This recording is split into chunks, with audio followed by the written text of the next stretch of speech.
parents, bonjour monsieur Hérisson, comment vas-tu aujourd'hui? Ça va bien? Ouh, mais nos amis sont bien occupés ce matin. Oh, d'autres attendent patiemment. Alors, allons-y. Toc, toc, toc, tic, tic, tic, gratte, gratte, gratte. Y a-t-il une histoire par là?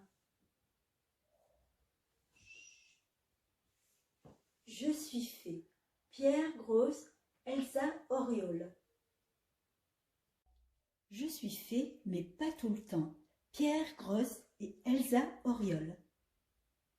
À tous les enfants qui aiment rêver les yeux grands ouverts. Au début, je ne le savais même pas, et c'est par hasard que je m'en suis aperçue. De temps en temps, je suis fée. Et j'ai été bien étonnée quand cela m'est arrivé pour la première fois. Il y avait ce chien des voisins, une bête énorme qui faisait très peur. Un jour, il a réussi à s'échapper et, à mon retour de l'école, je me suis retrouvée face à lui. Il s'est mis à gronder en me regardant, et moi, je ne saurais jamais pourquoi, j'ai croisé l'index et le majeur, puis les ai pointés vers lui, et le chien s'est retrouvé sur le dos, comme une saucisse à quatre pattes, incapable de se relever. Depuis, quand je fais ce geste, il arrive parfois des choses extraordinaires. Enfin, parfois seulement, car je suis fée, mais pas tout le temps. Ainsi, par exemple, une fois, j'ai voulu étonner mon ami Quentin. Je lui ai affirmé que quelque chose bougeait dans son cartable. Et pendant qu'il ouvrait, j'ai croisé les doigts et un écureuil est sorti du cartable. Un écureuil très drôle qui a fait une cabriole et s'est enfui par la fenêtre ouverte en poussant des petits cris. Un autre jour, comme j'avais accroché mon pull à un clou qui dépassait d'une table, hop, un et puis deux doigts croisés et plus de déchirure. Le pull était redevenu comme neuf. Ou bien, apercevant sur une feuille de rosier une coccinelle qui s'y reposait, « Tu es rouge avec des points noirs pour que les oiseaux n'aient pas envie de te manger, c'est bien ça ?» lui ai-je dit. « Eh bien moi, je te verrai volontiers mauve avec des pois roses, ça change et c'est joli. » Et la coccinelle est repartie avec les nouvelles couleurs que mon geste lui avait données. De même, quelquefois, s'il m'arrive d'avoir vraiment très soif, je m'amuse à croiser les doigts au-dessus d'un verre vide et le verre se remplit tout seul de grenadines. Je peux même, si je veux, faire venir une grenadine bleue.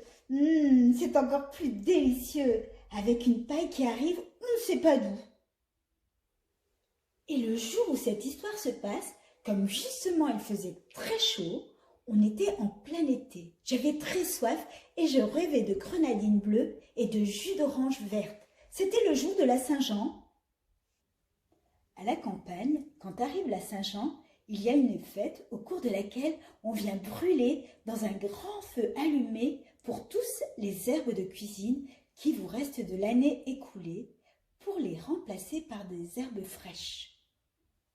Ce jour-là, en plus, on organise le soir, en tout cas, c'est comme ça dans le village où je vais en vacances, un concours magnifique auquel toutes les filles sont invitées à se présenter. Le concours de la plus belle robe.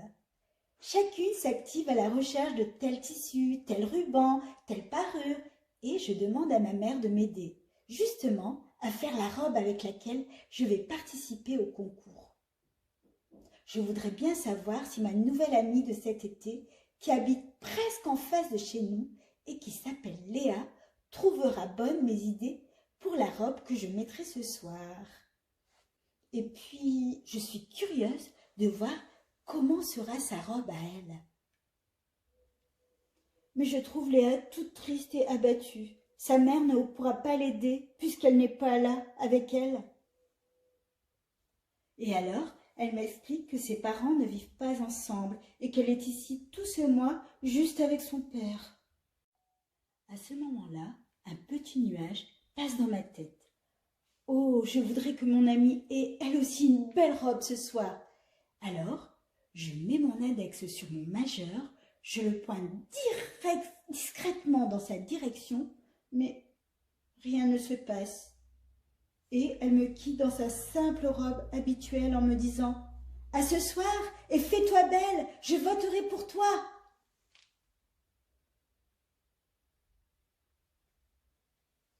Je veux très fort qu'elle ne soit plus triste. Je veux très fort qu'une robe merveilleuse apparaisse sur elle, aussi pendant qu'elle s'éloigne. Je refais mon geste de fée. Mais j'ai beau croiser et recroiser mes doigts, une fois encore, rien n'arrive. Je suis fée, mais pas tout le temps. Et cet après-midi, pour moi, c'est bien désespérant.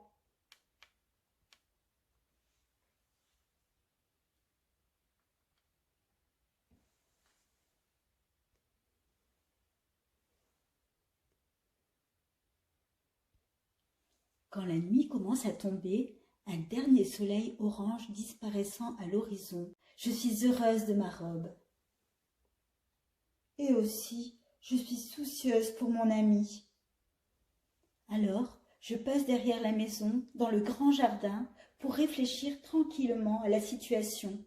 Et tout à coup, là, dans un coin envahi par la mauvaise herbe, une petite lueur phosphorescente.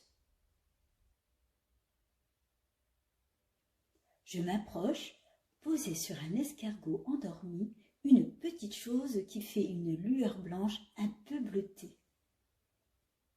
Ah, mais oui, je sais, c'est un ver luisant, et une idée s'allume dans ma tête. Autour de mon visage, à ce même instant, je vois voleter quelques lucioles qui font elles aussi comme des petites lumières. À présent, la nuit est là, l'heure approche, et je me rends jusqu'à la grande place où se tient la fête. Léa est déjà arrivée, accompagnée de son père.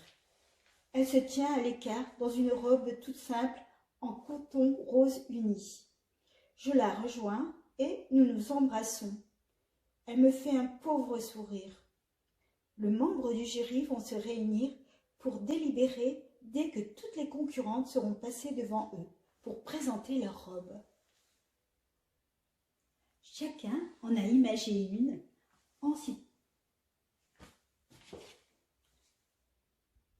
et certaines sont extraordinaires.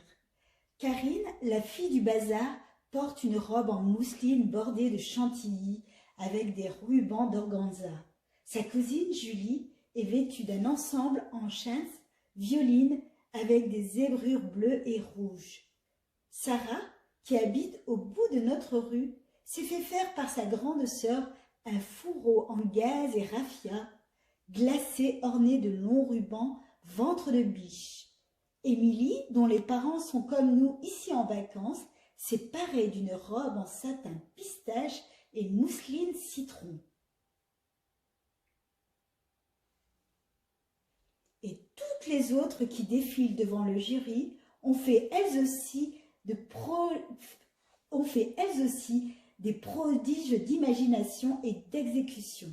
Moi, j'en ai une tout en soie abricot, avec des manches un peu bouffantes, vert pâle comme des ailes ou des feuilles, avec une bandoulière, un sac besace de soie qui fait très chic. Léa s'est avancée jusqu'au bord de l'estrade pour ne rien manquer de mon passage devant le jury. Alors, je glisse une main dans mon sac besace et je fais un grand geste vers elle. De ma main s'envole un grand nuage de verre luisant et de toutes les lucioles que j'ai récoltées avant de partir de chez moi. Il s'accroche à la robe de mon amie Léa qui se trouve tout à coup revêtue d'une robe tout en lumière qui bouge, une merveille, une vraie robe de rêve. Alors, les acclamations de la foule éclatent. Léa est obligée de monter sur l'estrade à son tour et le jury nous désigne toutes les deux ex aequo pour le prix. Puis l'orchestre se met à jouer et nous danserons comme jamais nous avons dansé. La fête terminée, je suis rentrée me coucher. À peine au lit, je m'endors avec un très léger sourire aux lèvres. Et Léa aussi s'endort chez elle après avoir déposé sa robe sur une chaise Dans la nuit, Luciole et Vert-Luisant, ses nouveaux amis, ont disparu sur la pointe des pieds pour s'évanouir dans l'air. Mais depuis, chacune de nous deux a gardé, quelque part dans les yeux, ces petites lumières que vous y voyez quand vous nous regardez. Alors, petit hérisson, cette histoire t'a plu? Oh oui, oui, effectivement, nous avons tous un petit peu de magie en nous. Chut. Alors nous, on se dit en attendant, à demain pour une nouvelle histoire.